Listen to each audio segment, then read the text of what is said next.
Le Real Madrid s'impose 3-0 sur la pelouse de Valladolid avec un triplé de Kylian Mbappé. Les Madrilènes sont toujours en tête de la Liga avec 10 points d'avance sur le FC Barcelone. Les gars, c'est une souffrance. C'est vraiment une souffrance, les frères.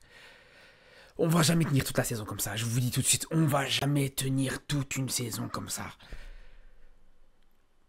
Là, ce Real Madrid va devenir inarrêtable, les gars. Vraiment. Je vous le disais après le dernier match. Je vous l'ai dit. Après le match contre Las Palmas. Je vous l'avais dit, les frères. Contre Salzbourg aussi en Ligue des Champions. Pareil. On sent un Real Madrid qui est en train de prendre son rythme de croisière. Un Real Madrid qui va devenir inarrêtable. En Liga, en Ligue des Champions, dans toutes les compétitions, les frères. Là, aujourd'hui, ils t'ont fait un match, faut le dire, les gars, presque parfait. Il n'y a rien de négatif à ressortir de ce match-là. Il n'y a pas un... Même Tchouaméni, les gars, il te fait un match correct. Même Tchouaméni est bon aujourd'hui, les gars. Non, vraiment, je vous dis, ça va être très compliqué de tenir encore jusqu'à la fin de la saison, les gars. Vraiment. C'est une vraie souffrance. Je souffre. Je vous dis la vérité, les gars. Je suis totalement honnête avec vous. Là, aujourd'hui, en tant que supporter du Barça, depuis 3-4 matchs, quand je regarde le Real jouer, je souffre. C'est une torture. C'est une torture, les frères. Je préfère qu'on m'amène dans une chambre de torture, qu'on me mette des claques, que de voir des matchs du Real aujourd'hui. Je vous dis, c'est une souffrance totale. Parce que le pire, c'est que même dans le jeu, le Real Madrid, c'est bon, c'est même beau à voir, d'un point de vue objectif. Il y a des bonnes combinaisons, les 1-2 fonctionnent très bien, Mbappé fonctionne aussi très bien, et on reviendra sur Mbappé aussi bien sûr, mais ça fonctionne très bien en tant que numéro 9, les combinaisons surtout avec Bellingham, qui fait vraiment de très bonnes choses. Les petites passes en une touche de balle, etc. Un Ceballos aussi, vraiment au milieu de terrain, qui est tout simplement stratosphérique, ce qui propose Ceballos depuis plusieurs matchs. En numéro 6, c'était très bon aussi.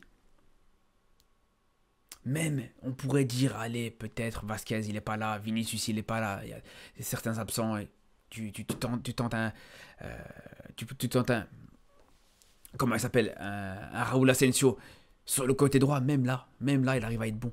Et c'est simple, aujourd'hui, Valladolid a été complètement inexistant. Les joueurs de Valladolid n'ont rien proposé aujourd'hui. C'est pour dire à quel point, les gars, la domination du Real était pleine, était totale.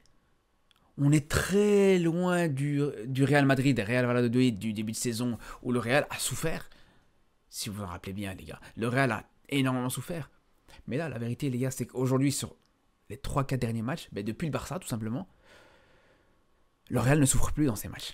C'est nous qu'on souffre. C'est moi, je souffre, les gars. Il n'y a que moi qui souffre. Les Real ne souffrent plus, vous inquiétez plus. Pour le Real Madrid, les frères. Non, vraiment, c'est trop. Vraiment, c'est trop. Là, maintenant, en plus de ça, juste derrière, ça te met une pression pour le match contre Valence demain. Tu sais que tu n'as pas le droit à l'erreur. Là, le Real Madrid te met 10 points d'avance. Donc, ça veut dire que si demain, tu as le malheur de perdre, tu te retrouves à 10 points du Real Madrid. Et tu as l'impression qu'à chaque fois, le Barça donne tout sur ses matchs, fait tout pour te faire des matchs. Même en faisant tout, et en faisant tout ce que tu peux faire en ta possession, malgré ça, des fois, tu as l'impression que c'est pas suffisant. Et je le vois déjà venir, demain, je le vois déjà venir, tu vas tout donner, tu vas tout faire pour faire un bon match et au final tu vas te rendre compte que voilà, ça va pas être suffisant et tu te diras ouais on a fait un bon match mais malgré ça on n'a pas su gagner, on a fait un match nul par exemple et voilà en entendant le Real Madrid est à 49 points et le Barça à 39 points les gars. Ah c'est dur, vraiment c'est très très dur et là où c'est frustrant c'est que vraiment je retire en rien le mérite du Real Madrid, il n'y a pas de problème, ok le Real le mérite, ok. Mais par rapport à ce que propose le Barça depuis le début de la saison, et par rapport au niveau actuel du Barça, et par rapport à, d'une certaine manière, la supériorité du Barça en confrontation directe contre le Real Madrid, tu te dis, tu mérites pas d'être à 10 points non plus du Real. Après, encore une fois, le Barça peut s'en prendre qu'à lui-même, ça c'est encore un autre débat, mais bref, on est obligé de parler d'Mbappé aujourd'hui les gars aussi. On est obligé de parler les gars, je vous dis de match en match, c'est de mieux, c'est vraiment, faut le dire, de mieux en mieux.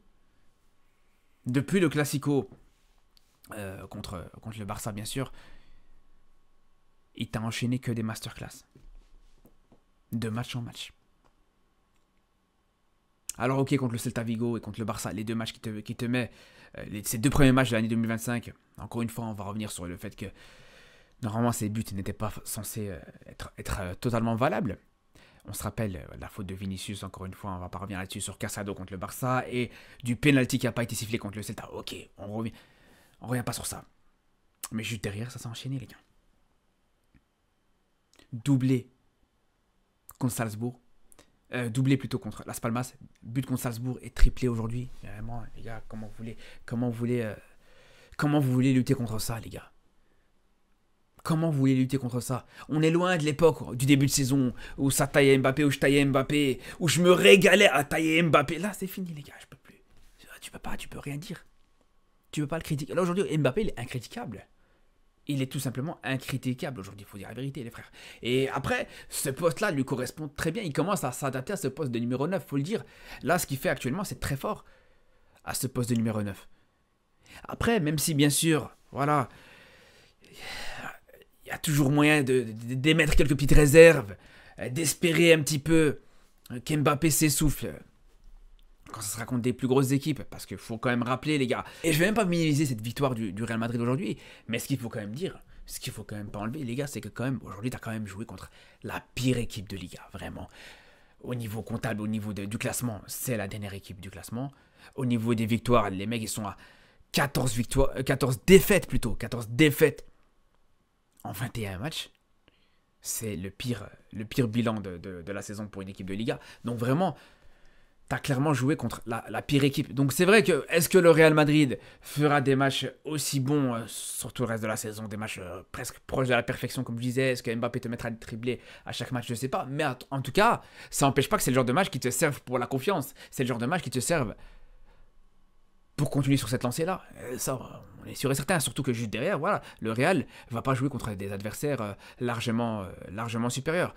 Là, dans la suite des rencontres, bon, il y a le match contre Brest en Ligue des Champions, il y a le match contre l'Espagnol en Liga, et il y a le match contre Leganés en Copa del Rey. Donc c'est là où je vous dis, ça risque de continuer. Je vous dis, cette domination du Real Madrid dans le football espagnol risque de continuer, les gars. On va pas se mentir. Au moins jusqu'au match du 8 février contre l'Atlético Madrid. Mais entre-temps, les gars, je vous dis, le Real va littéralement se balader.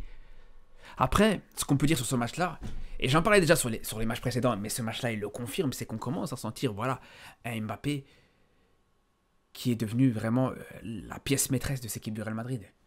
Peut-être même une Mbappé dépendance.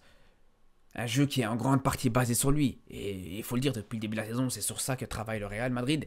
Aujourd'hui, et tant mieux pour le Real, ça porte ses fruits. Maintenant, la question que je suis obligé de me poser, qu'on va se poser, et moi, c'est même plus une question, c'est même un espoir que j'ai aujourd'hui, c'est d'espérer, voilà, que quand tu auras des petites méformes d'Mbappé, de temps en temps, voilà, où il devra aller sur le banc, où il sera suspendu, où il sera blessé, etc., de voir, pourquoi pas, un Real Madrid beaucoup moins bon, un Real Madrid beaucoup moins conquérant, etc. C'est tout ce qu'on peut espérer aujourd'hui. C'est la seule chose à espérer, parce que je vois absolument rien qui pourrait affaiblir ce Real, les gars, je vous le dis. Actuellement, je vois rien. Après, est-ce que, comme je vous dis, est-ce que Mbappé est dans un état de grâce actuellement? Est-ce que, voilà, son but contre le Barça dans le Classico l'a transcendé sur les matchs qui ont suivi, parce que depuis, c'est des buts à chaque match, minimum un but à chaque match. Est-ce que vraiment il est en surperformance, en sur-régime, et qu'après ça va se calmer, ou vraiment il a atteint son rythme de croisière et ça va devenir comme ça jusqu'à la fin de la saison? Je pense que on verra ça sur les prochains matchs. Maintenant, t'as encore des matchs contre l'Atlético, t'as encore des matchs de Ligue des Champions, t'as encore le Classico sur le match retour, etc. C'est là où on va voir encore une fois Mbappé à son réel niveau, et surtout cette équipe du Real Madrid à son réel niveau aussi. Au final, j'ai envie de vous dire, c'est même pas ça le plus important. Aujourd'hui, j'ai envie de vous dire, les gars, que quand on voit ce Real Madrid qui est en train de faire le plein, littéralement, en Liga, qui est en train de prendre une avance considérable, et on sait bien, les gars, que quand le Real Madrid prend une avance comme ça en Liga, quand les Madrilènes ils prennent de l'avance, c'est très compliqué d'aller chercher juste derrière. C'est très très compliqué. C'est sûr et certain, les frères. Après, en dehors de ça, parce que je me suis encore une fois beaucoup attardé sur Mbappé, et il y en a un que j'ai peut-être trouvé un petit peu en dessous aujourd'hui. C'est peut-être Rodrigo aujourd'hui qui, quand je dis en dessous, ça c'est vraiment, faut dire la vérité, les gars, c'est à l'échelle de ce qu'il a l'habitude de faire, à l'échelle de ce match-là, etc. Mais bien sûr qu'elle a été bon, bien sûr qu'elle a été plus que correcte, mais voilà, souvent, lui aussi il te met son petit but, lui aussi vraiment il t'impressionne, et on le voit sur le début du match, en premier mi-temps où il te rate je sais pas si c'est une grosse occasion, mais en tout cas, il te rate complètement une frappe. Et ce qui est intéressant justement dans ce match-là, c'est qu'on se rend compte, et c'est là où je vous parle peut-être d'une potentielle Mbappé dépendance, c'est qu'à part Mbappé, les autres madrilènes se procurent très peu, voire pas du tout d'occasion. Là, peut-être la seule occasion nette de Bellingham, c'est l'action qui donne le penalty. La seule occasion de Rodrigo, c'est celle au début du match où il rate complètement sa frappe. Mais à part ça, c'est que des occasions pour Mbappé. Et pour Brahim Diaz, on n'en parle même pas. Brahim Diaz qui est, faut le dire les gars, très, très absent. Après, c'est vrai qu'il a joué sur le côté droit. Et on a eu un Real Madrid énormément basé sur ce côté gauche, avec Rodrigo sur le côté gauche, avec Mbappé qui décalait sur le côté gauche, avec Bellingham qui servait aussi ce côté gauche. Mais là aussi, pour le coup, et là je parle vraiment en tant que Marocain, en tant que, c'est ce qu'on pourrait dire en tant que supporter de Brahim Diaz, je ne sais pas, mais en tant que personne qui apprécie Brahim Diaz, je trouve que c'est un petit peu dommage pour lui qu'il se mette aussi peu en valeur, parce que j'ai vraiment le sentiment qu'il joue d'une certaine manière avec un certain recul, un certain frein, parce que quand on voit les Hendrick quand ils rentrent, les Güler quand ils rentrent, pour moi ils sont beaucoup plus entreprenants. Ils ne sont pas forcément meilleurs que Brahim Diaz, mais ils tentent beaucoup plus de choses. Ils ratent aussi plus de choses, mais ils en tentent beaucoup plus. Et je trouve que Brahim Diaz est trop discipliné, trop dans cet aspect tactique, où il va jouer le plus simple possible, alors qu'on sait qu'il peut apporter cette percussion. On sait qu'il a les qualités pour le faire, les capacités pour le faire. Et je trouve que vraiment là, pour le coup, encore une fois, en tant que Marocain observateur de Brahim Diaz, je me dis que c'est très dommage qu'il ne le fasse pas, parce que ça va jouer en sa défaveur. Alors aujourd'hui, c'est vrai qu'il va se dire, bon, si je tente pas, ou en tout cas si je tente quelque chose et que je me rate, je pourrais perdre des points, ça pourrait mettre l'équipe en défaut, ça pourrait mettre son match en défaut, mais ce qu'il comprend pas, contrairement à Hendrick par exemple, où quand il rentre, Hendrick quand il rentre, il donne tout. Ça on peut pas le dire, on peut pas dire le contraire. On peut pas dire le contraire plutôt, parce que Hendrick, ok, c'est vrai que très souvent ses entrées elles sont un petit peu compliquées, il rentre très peu de manière générale, mais quand il rentre, il donne tout. S'il y a moyen de frapper, il frappe. S'il y a moyen de dribbler, il dribble. Et c'est là où je trouve que c'est dommage par rapport à Brahim de ne pas avoir tenté plus de choses, qui se mettent pas un peu plus en valeur. Parce que quand on voit son match aujourd'hui, voilà, c'est très fade. C'est très compliqué, les gars, l'impact qu'il a pu apporter. Et pourtant, on sait qu'il en est capable. En tout cas, les frérots, on se dit à très vite pour la suite des événements. Et à demain, bien sûr, pour ce Barça-Valence, où le Barça, qui est complètement dos au mur, qui n'a plus le droit à l'erreur, qui joue vraiment avec, comme on dit, une épée de Damoclès sur la tête. Et c'est encore plus cruel quand tu vois que le Barça joue juste après le Real. Parce que t'es directement mis sous pression, t'as directement la pression sur les épaules. C'est pas comme quand tu joues avant. Quand tu joues avant et que, allez, si tu gagnes, tant mieux. Et si tu perds, au pire, tu peux encore espérer, genre une défaite du Real Madrid ou un match nul du Real. Mais là, ce match de demain contre du Barça contre l'équipe de Valence, vraiment, je vous dis, on a une équipe du Barça qui sera dos au mur et sous pression. En tout cas, les frérots, on se dit à demain pour ce débrief du match du Barça. Et surtout d'ici là, prenez soin de vous.